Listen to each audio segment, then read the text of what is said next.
was the most satisfying sale you made during your whole career? What was the toughest selling situation that you got into? It was sort of, you know, really up against competition selling the same customer.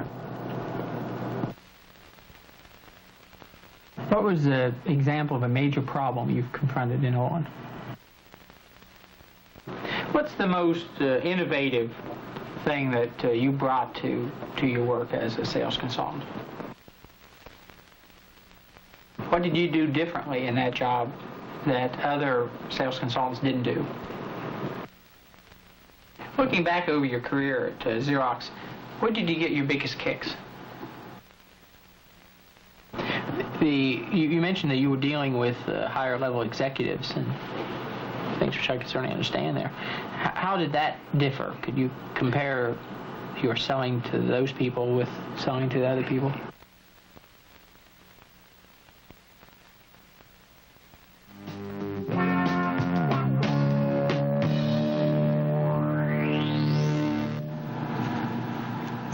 There are few aspects of the pharmaceutical salesperson's job about which you should be aware.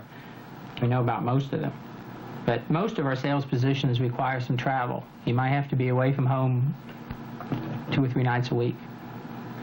What problems would this cause? I travel now, and I don't think it would be any different. No objection to that whatsoever. Just as we can't tell you in advance how much travel you might be doing, we can't tell you what part of the country in which you might live. It depends on what territory opens up.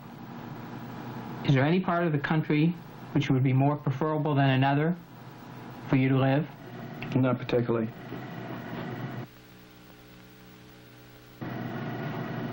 I've moved several times before, and I don't think that that's going to bother me. I don't have any children, and my wife doesn't work.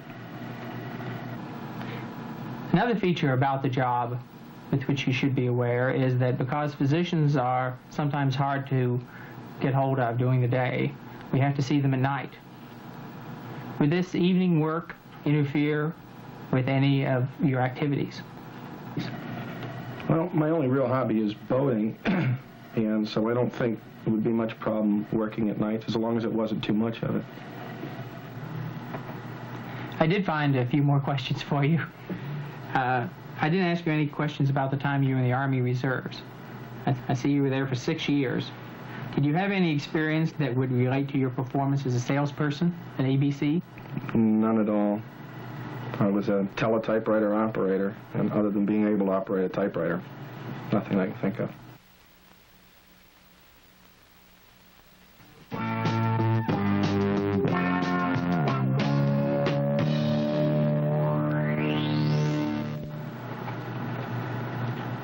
You've really been terrific in giving me information about yourself. I'd like to ask you a question where I'll give you a little bit more time to think of the answer. I know you've worked for lots of different kinds of managers as a salesperson. What particular manager did you work with best, and why? I'd like you to think about that, because it's not an easy answer. And I'm going to look over my notes at the same time, and I'll come back to you for the answer. Okay? Okay.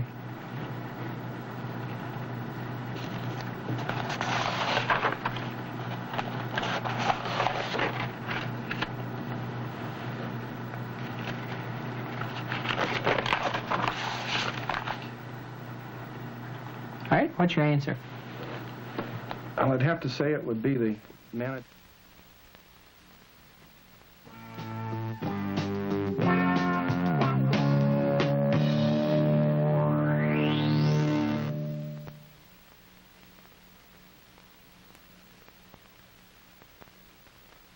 I left the major account and went into the consulting area of Xerox. Tell me about that. What's the difference?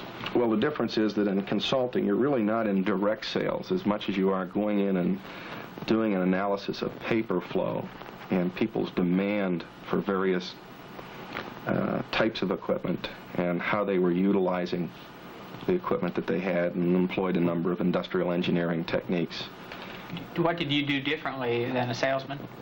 Well, it was not really selling as such, as much as it was providing a good statistical summary and basis of justifying equipment or justifying additional equipment or different usage of the same equipment.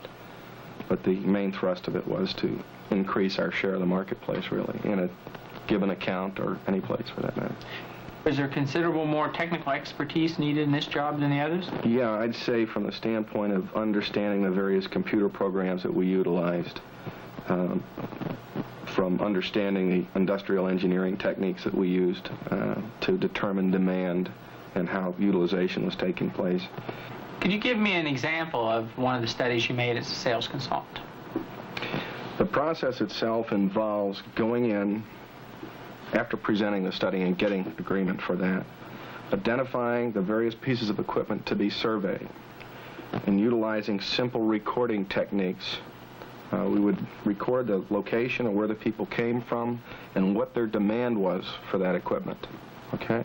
We would take and put all this data into a computer, utilizing industrial engineering techniques. We would determine how far people are coming to make their copies, how much time they're spending making the copies, and there were other little things that we could plug in there, such as actually what the copies were. The object of which was to find out, or I should say determine their utilization of the equipment, to see if they were doing things the best or the optimum way for the money that they wanted to spend and for the demands that they had on the equipment. Can you give me an example of a specific study that you were involved in as a sales consultant, and sort of take me through what you did for an actual client from the beginning to end? Okay. Let's take the county of Allegheny as the downtown complex of the county office buildings, of which there were 5 or 6.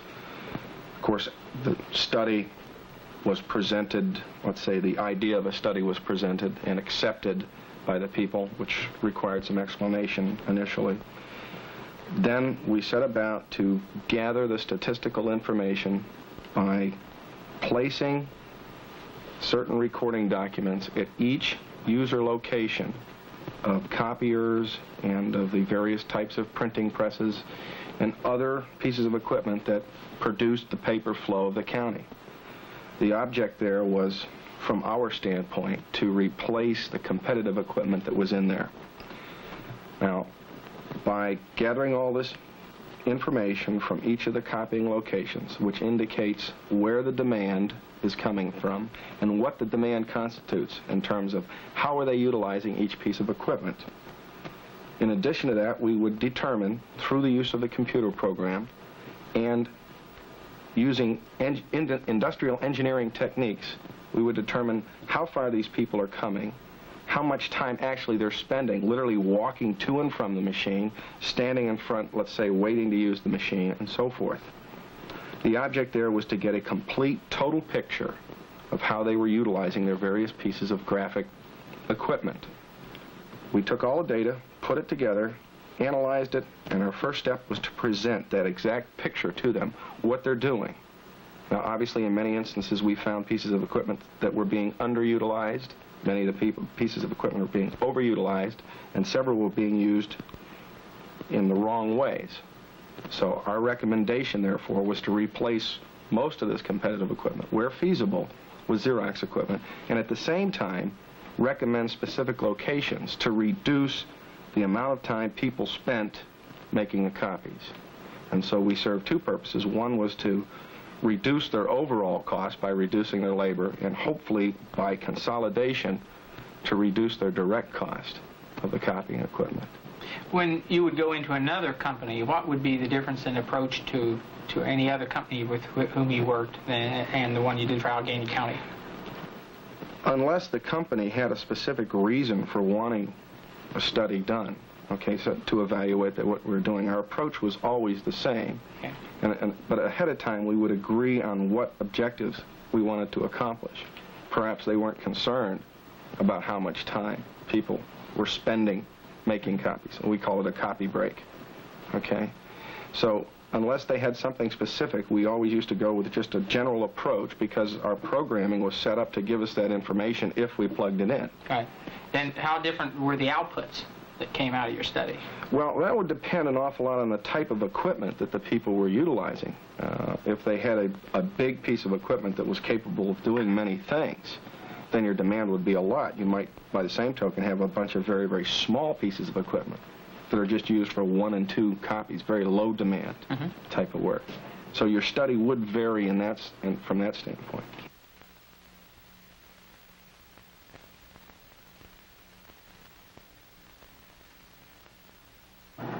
How do you get your customers there, and how you go about selling? Well, in this particular instance, the states had never been covered very well, so I got a hold of the industrial directories that the Chamber of Commerce puts out, and went down using the standard industrial classification or code, or what a SIC code is what it's called, and got a list of those people that potentially could use urethane foam, some of which already did, and then I proceeded to call on them. What kind of success have you had here? Good success. Good success. Can you be more specific? Well, we started out with a territory that was doing about $500,000, and in about 7 months I had it billing about $750,000. And so, how do you do that? Well, most of it came from the sale of one major account, which I managed to wrest away from one of my competitors. How? Sir? How? Well, it started off by calling on the people, finding out what problems they had, and there were several that they had. And we got their plant manager to visit our laboratories in New Haven, and I got an opportunity to show him a piece of our equipment, and then recommended that he let us give him a demonstration at his plant. So we proceeded to give him that demonstration, and he liked what he saw, the simplicity of our outfit and so forth, and the service that we had to offer. And at that point, once again, since it was a major $300,000–400,000 decision, they had to get it all approved, so we had to do what we call an economic analysis, which is nothing more than a comparison of the way we recommend doing it as opposed to our customers or our competitors, and showing a certain amount of labor savings and lost materials and things of this nature. Okay. You say we. Who else is involved? Well, I guess I always speak of we, because speaking of I is not right, I understand. Something I try to keep away from. Okay. So actually I did most of it. So how many sales have you made? I'd say about 6, and about 1 a month.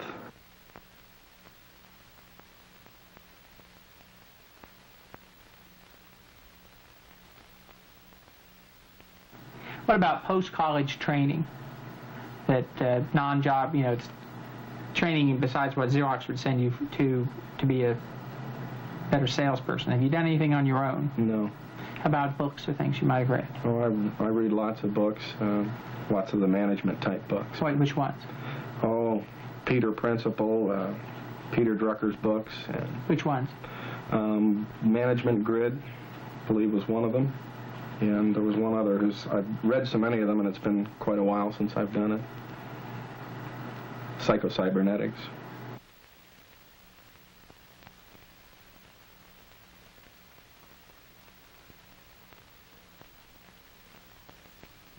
Salesmen sometimes have occasion to bend the truth a little to make a sale. Have you ever had occasion to do that? Well, I don't think I'd ever misrepresent a product that I was selling.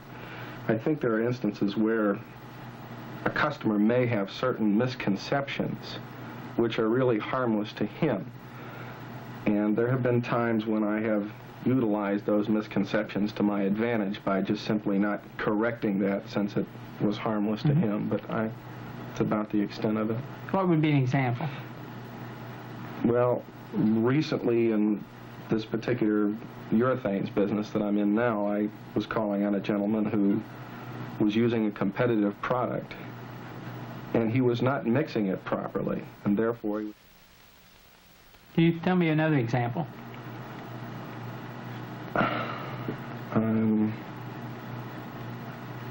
I think perhaps once or twice in Xerox where there were people that were under the misimpression, if you will, that they were saving money or losing money on a particular process, and that it was possible that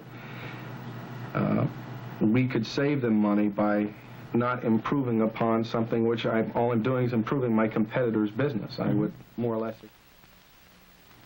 Any other examples? I can't think of any right offhand.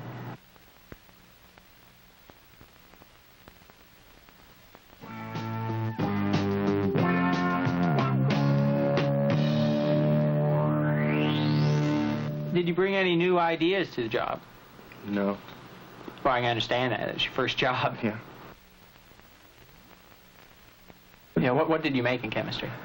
You remember? I'd have a hard time remembering, too, but... Yes, very poorly. I did very poorly. I think I got a D both semesters, but I did pass. Right. Well, it wasn't very easy for me either. No. So you kept the pencil handy in your car, sort of. That's right. That's interesting. Yeah. What kind of success did you have there? I would have to say...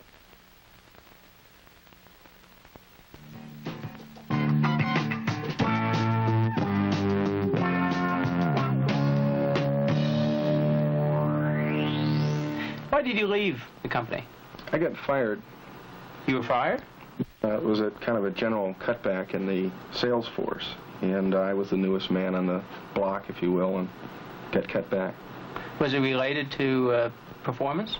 I don't think so, particularly. I turned in a rather large order the day I was fired. Must have been a surprise to you then. Very much so. I was quite shocked. I bet. How did you react to it?